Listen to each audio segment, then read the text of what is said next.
Assalamualaikum warahmatullahi wabarakatuh. Saya Umira Afradia dan rekan saya bernama Mona Rizka. Kami akan mempresentasikan hasil kerja kelompok kami yang berjudul Hubungan Tradisi Tulisan dan Tradisi Lisan dengan Perkembangan Historiografi. Nah, tradisi merupakan salah satu elemen penting yang terdapat dalam kehidupan masyarakat yang mencerminkan identitas, nilai, sistem pengetahuan yang diwariskan turun-temurun.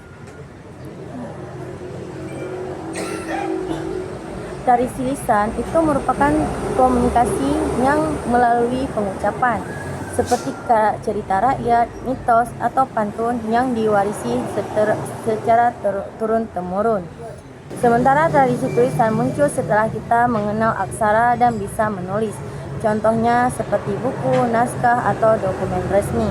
Meski berbeda, dua tradisi ini enggak saling menggantikan, malah saling membantu. Contohnya, cerita lisan bisa menjadi sumber buat nulis sejarah. Sebaliknya, tulisan bisa membantu menyimpan cerita lisan supaya tidak hilang. Jadi dua-duanya penting buat dijaga bersama. Nah, pembahasan selanjutnya pengertian tradisi lisan dan tulisan. Tradisi lisan adalah cara menyampaikan budaya dan pengetahuan lewat pengucapan. Misalnya dongeng, legenda, pantun, pidato, dan petuah-petuah. Menurut Jan Fasina yang merupakan seorang sejarawan, ia mengatakan bahwa tradisi lisan itu sah. Jadi jika sumber sejarah asal dianalisis secara sistematis. Nah, selanjutnya tradisi tulisan. Ia adalah cara menyimpan ilmu, cerita, atau budaya lewat tulisan. Medianya bisa macam-macam, mulai dari batu, daun, sampai kertas dan digital. Contohnya, misalnya seperti prasasti, naskah kuno, kitab agama, babat atau tambuk, karya sastra, atau arsip dan surat resmi. Nah, selanjutnya akan dilanjutkan oleh rekan saya. Baik, pembahasan selanjutnya adalah peran tradisi lisan dan tulisan dalam pelestarian budaya dan pewarisan pengetahuan masyarakat, yang mana memiliki bentuk dan karakteristik yang berbeda. Tradisi ini sama-sama berperan vital dalam proses transmisi budaya, sejarah, dan kearifan lokal. Berikut adalah pembahasan mendalam mengenai peran masing-masing tradisi, yang mana tradisi lisan sebagai yang pertama, tradisi lisan sebagai penjaga ingatan kolektif yang berperan menyampaikan nilai dan norma sosial. Misalnya cerita tokoh yang jujur dan berani sering digunakan untuk membentuk karakter anak-anak. Yang kedua, menjaga identitas budaya, yang mana bahasa, gaya bercerita, dan isi cerita mencerminkan latar belakang budaya dan cara pandang masyarakat setempat. Yang ketiga, menyimpan sejarah lokal dan pengetahuan tradisional, yang mana banyak cerita lisan mengandung informasi seperti peristiwa sejarah lokal, asal-usul suatu tempat, atau cara-cara bertani, berburu, dan meramu obat dari alam. Yang keempat, mempererat kohesi sosial, yang mana praktik tradisi lisan ini dilakukan secara kolektif melalui pertunjukan upacara, pertemuan komunitas yang menciptakan ruang kebersamaan dan memperkuat rasa solidaritas dari anggota masyarakat. Yang kedua, tradisi tulisan sebagai wadah dokumentasi budaya, yang mana dalam konteks budaya, tulisan berfungsi sebagai sarana untuk merekam berbagai aspek kehidupan manusia dari spiritual, filosofis, hingga praktis. Peran tradisi tulisan dalam pelestarian budaya dan pengetahuan ialah merekam pengetahuan secara permanen seperti tulisan naskah kuno, prasasti, dokumen hukum adat, atau kitab keagamaan yang menjadi bukti sejarah dan sumber pengetahuan yang dapat diteliti lintas generasi. Yang kedua, menyebarluaskan pengetahuan, yang mana tradisi tulisan ini memudahkan penyebaran ide dan informasi ke wilayah yang lebih luas dan kepada masyarakat yang berbeda generasi. Yang ketiga, mendukung pembelajaran formal dan akademik.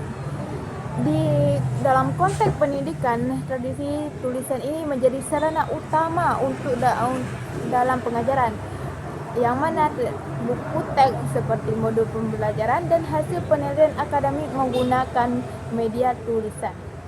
Yang keempat, melestarikan bahasa dan aksara. Banyak bahasa daerah yang hilang karena tidak adanya dokumentasi tertulis seperti kamus, sastra, dan teks agama. Dan demikian pula, tulisan dapat menjaga eksistensi aksara-aksara lokal seperti aksara Jawa, Bugis, Rejang, Batak, dan lainnya. Yang ketiga, hubungan tradisi tulisan dan lisan dengan perkembangan historiografi. Sejak zaman prasejarah, pengetahuan dan peristiwa masa lalu umumnya diturunkan secara lisan dari generasi hingga ke generasi seperti mitos, dongeng, legenda, pantun, hingga cerita-cerita rakyat yang menjadi sarana komunikasi awal yang melestarikan budaya. Seperti sejarawan Yunani kuno Herodotus pada abad ke-5 sebelum Masehi banyak menggunakan narasi lisan atau tradisi lisan untuk menyusun catatan sejarah. Historiografi tradisional prakolonial di Nusantara banyak dijalankan oleh pujangga keraton dengan melegitimasikan kekuasaan raja. Yang banyak naskah tradisional menyeret cerita-cerita rakyat dan mitos setempat agar mudah diingat masyarakat. Pada zaman kolonial abad 17 dan 20, penulis sejarawan diwarnai pendekatan Eropa modern namun biasa jajah, yang mana histori kolonial ini meremehkan sumber sejarah lokal, yang membuat catatan sejarah kolonial lebih menonjolkan kepentingan kolonial daripada fakta masyarakat lokal. Pada era pasca kolonial, sejarah semakin menyadari keterbatasan narasi kolonial dan tradisi, yang mana sekarang para sejarawan mulai menggabungkan keduanya, yaitu cerita rakyat dan tulisan, supaya hasilnya lebih adil dan lengkap, apalagi buat sejarah lokal yang sebelum kurang dapat tempatnya. Dengan demikian, sejarah pasca kolonial berusaha mengikis distorsi pandangan historis kolonial dan mengintegrasikan warisan lisan dan tulisan Nusantara secara lebih berimbang. Kesimpulan dari makalah kami yaitu tradisi lisan itu penting buat jaga budaya hidup dan eratkan masyarakat. Tradisi tulisan bantu menyimpan info lebih lama dan bisa dipelajari banyak orang. Dua-duanya saling melengkapi dalam penulisan sejarah yang lebih utuh dan seimbang. Sekian dari presentasi kami. Assalamualaikum warahmatullahi wabarakatuh.